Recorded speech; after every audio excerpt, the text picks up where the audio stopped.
Salut la team et bienvenue dans cette vidéo dans laquelle on va parler de la nouvelle Tesla Model 3 millésime 2024 baptisée Highland qui a été annoncée dans la nuit du 1er septembre 2023. On va faire le bilan de tout ce que j'ai pu croiser sur internet aujourd'hui pour essayer de faire la vidéo la plus complète possible et la plus efficace, de telle sorte que vous puissiez même la partager à vos potes qui cherchent des informations sur la Tesla Model 3. Ça c'est super bien de partager les vidéos, plus que les petits pouces et les abonnements. On essaye de se la faire un petit peu en mode TGV avec des trucs efficaces. On va décomposer cette vidéo avec ce qui ne change pas, ce qui change à l'extérieur, ce qui change à l'intérieur et ce qui manque toujours sur ce modèle. C'est parti. Ce qui ne change presque pas, c'est le tarif. La Tesla Model 3 Propulsion et la Tesla Model 3 Long Range prennent 1000 € dans la vue. Elles augmentent un petit peu en tarif.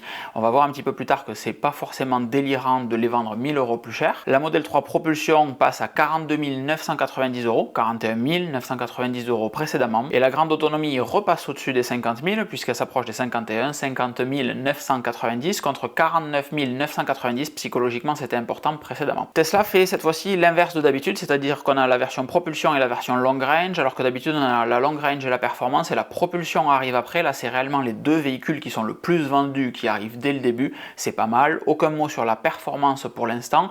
Peut-être qu'on aura une Model 3 Plaid et non pas une Model 3 Performance, puisque la Model S a eu un rebranding de ce côté-là. Les moteurs et les batteries sont rigoureusement identiques. On n'est pas sur une nouvelle Model 3, on est sur un restylage de la Model 3 qui existe déjà. Donc on a toujours une batterie de 60 kWh LFP sur le modèle Propulsion et une batterie de 80 kWh en NMC sur le modèle Long Range. Ça ne change pas. Par contre, on a un gros gain sur l'autonomie grâce à l'amélioration de l'aérodynamisme. Et là, pour le coup, c'est assez bluffant. La Model 3 Propulsion en jante 19 pouces propose 513 km, 558 km en version 18 pouces et la grande autonomie 629 km en 19 pouces et 678 km en version 18 pouces. 678 km, c'est vraiment très sérieux à ce niveau-là. Donc dans la vraie vie, ça doit faire qu'on passe les 400 km sur autoroute sans trop forcer et dans des conditions normales, pas juste quand il fait beau et quand il n'y a pas trop de vent et qu'on fait attention.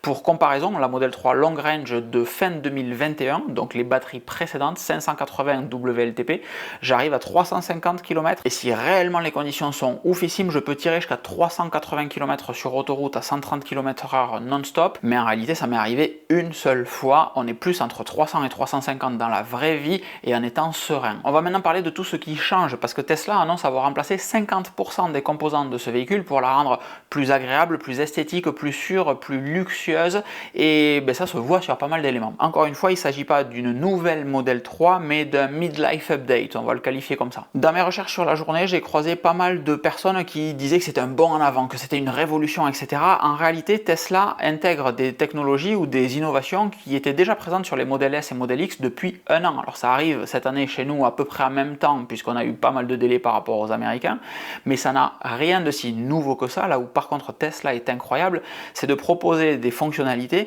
qui normalement sont réservées et optionnées sur des véhicules haut de gamme et optionnées chers. Là c'est deux séries sur ce véhicule et c'est là que Tesla est très fort, c'est d'être capable de proposer un véhicule qui va avoir un rapport qualité-prix imbattable. D'extérieur, c'est pas là qu'il y a le plus de nouveautés. Sur la voiture, on a un nouveau bloc avant avec des nouvelles optiques plus plates, plus larges, qui s'inspirent un petit peu de tout ce que peut faire Audi et les antibrouillards disparaissent du bouclier avant qui fait du coup plus massif. Ça ressemble pas mal à une Aston Martin Vantage sur certains aspects. Et à l'arrière, les optiques, elles, sont monoblocs de telle sorte que quand vous ouvrez le coffre, les optiques se lèvent entièrement, coffre qui est maintenant motorisé par deux vérins. Ça semble être important pour toute la presse automobile que j'ai lue aujourd'hui. J'ai qu'un vérin et ça c'est toujours très bien passé. Sur l'extérieur, ce qui pourra plus vous importer, c'est qu'on a de nouvelles peintures qui arrivent, le gris qui existe déjà sur les modèles Y et le rouge ultra qui arrive, qui est sur les modèles S, peut-être les modèles X, mais ce rouge ultra est juste incroyable. Il brille dans tous les sens, il est bordeaux un peu foncé, il est trop classe. Par contre, à l'intérieur, là, il y a beaucoup de changements. Le tableau de bord fait moins BMW, tout dans la largeur avec une grosse planche qui étire le panneau. Là, on a réellement un tableau de bord plus en profondeur avec un arc de cercle qui vient supporter un bandeau LED que vous allez pouvoir changer de couleur pour faire un éclairage d'ambiance. Et dans cet intérieur, j'ai croisé le fait que le bandeau qu'il y a au-dessus de la trappe de ventilation était changeable, autant en texture qu'en couleur pour personnaliser l'intérieur du véhicule. Il a l'air texturé ce truc, il peut être très sympa. Mais le truc qui surprend le plus quand on monte dans une Tesla pour la première fois, c'est ce grand écran central, grand écran qui est alimenté, la console multimédia, par un processeur qui est rigoureusement le même que précédemment. Par contre, l'écran lui-même a des bords plus fins, la taille d'écran est la même, mais l'écran est plus lumineux, l'écran est plus réactif, donc on gagne en lisibilité, on gagne en accessibilité là-dessus. Et Tesla a également amélioré la connectivité Bluetooth et Wi-Fi avec plus de portée, peut-être plus de puissance. L'avantage du Bluetooth avec plus de portée, c'est tout simplement que la voiture va capter votre clé et aller sur votre téléphone bien plus loin que précédemment. L'avantage du Wi-Fi plus puissant, c'est que si vous êtes plus loin de votre routeur à la maison, vous allez pouvoir rester connecté au Wi-Fi, alors que peut-être avant ça sautait ou c'était plus compliqué de se connecter dessus. En revanche, j'ai pas trouvé de caractéristiques techniques pour le Bluetooth ou pour le Wi-Fi. Si vous en avez vu croiser quelque part de la norme Wi-Fi utilisée par exemple, n'hésitez pas à le mettre dans les commentaires, ça fera avancer le débat. Le volant est mis à jour et c'est la disparition des commodos. On vient récupérer les boutons avec retour haptique comme on peut les voir sur les modèles S et les modèles X, les fameux yoke là, donc tous les clignots sont sur votre pouce gauche, le klaxon reste manuel au milieu, mais vous allez tout avoir en bouton sur le volant. La console centrale avec les vide-poche centraux est revue avec des inserts d'aluminium pour appuyer un petit peu plus cette volonté de faire haut de gamme et luxe. Le port USB-C central dans la plonge là, maintenant il n'y en a qu'un et ce port USB-C va proposer 65 watts de puissance, ce qui va être suffisant pour alimenter un ordinateur portable ou recharger très rapidement votre téléphone ou votre tablette. Dans mon cas, je préfère quand même garder mon adaptateur allume-cigare qui lui permet une sortie de 100 watts. Notez encore une fois qu'on n'a plus qu'un seul port devant alors que précédemment on en avait deux. Et sur tout ça, sur tout cet intérieur, Tesla annonce que la qualité des matériaux a été revue à la hausse, mais c'est pas uniquement pour faire joli, c'est aussi et surtout pour absorber davantage de bruit de vibration, davantage d'acoustique qui contribue à avoir une voiture plus silencieuse. Bien entendu, la partie la plus visible de l'iceberg, c'est le double vitrage partout, pare-brise, vitre avant comme précédemment, mais également la vitre arrière et les vitres arrière passagers qui maintenant sont en verre feuilleté, en verre acoustique, pour isoler davantage des bruits extérieurs. Tesla annonce une réduction de 30% et 25% de réduction sur les bruits d'impact au sol, quand vous passez dans un trou par exemple, 20% de réduction sur les bruits de roulement. Et ça effectivement c'est un point super important sur ma Tesla, c'est le fait que quand on ferme les vitres,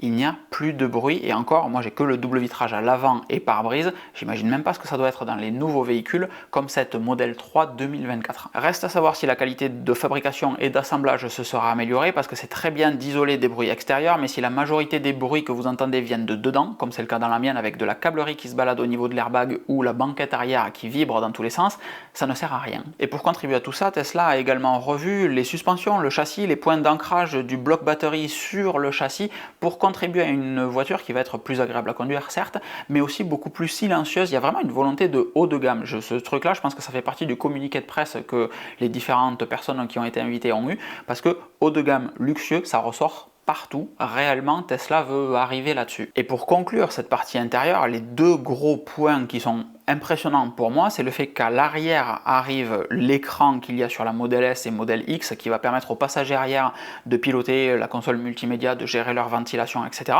J'aurais jamais cru voir ça dans une Model 3, mais que ça soit limité aux Model S et X qui sont quand même au double du prix, ça me semblait justifié. Tous les sièges également sont maintenant perforés, donc à l'arrière ça ne sert à rien, c'est juste esthétique, mais à l'avant, on va avoir des sièges ventilés, donc les sièges sont chauffants, mais également climatisés, c'est-à-dire que quand vous allez refroidir le véhicule, de l'air va sortir par les petits trous qu'il y a dans le siège pour refroidir le siège au moment où vous montez dans le véhicule.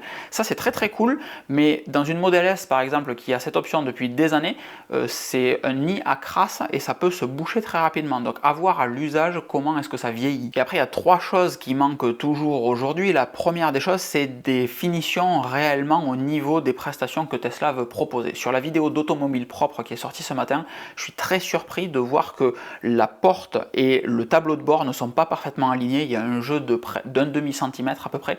Je trouve ça bluffant sur un véhicule de démonstration dont les vidéos vont être partout sur internet. Les deux autres sujets tiennent de la recharge. Le premier problème, c'est qu'on n'a toujours pas de recharge bidirectionnelle.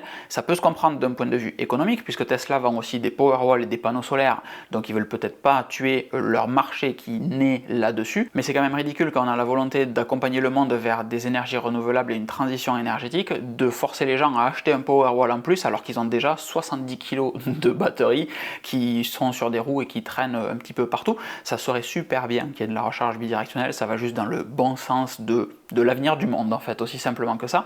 Troisième problème, lié également à la recharge, c'est que seul le modèle long range charge à 250 kW. Le modèle propulsion est bloqué à 170, 180, quelque chose comme ça. Et je trouve ça un petit peu ridicule, très clairement ridicule, même pas juste un petit peu, parce que c'est la voiture qui va être le plus amenée à être chargée, puisqu'elle a moins d'autonomie que la long range par définition, et c'est la voiture qui charge le plus doucement aussi. Donc c'est celle qui passera le plus de temps sur un superchargeur.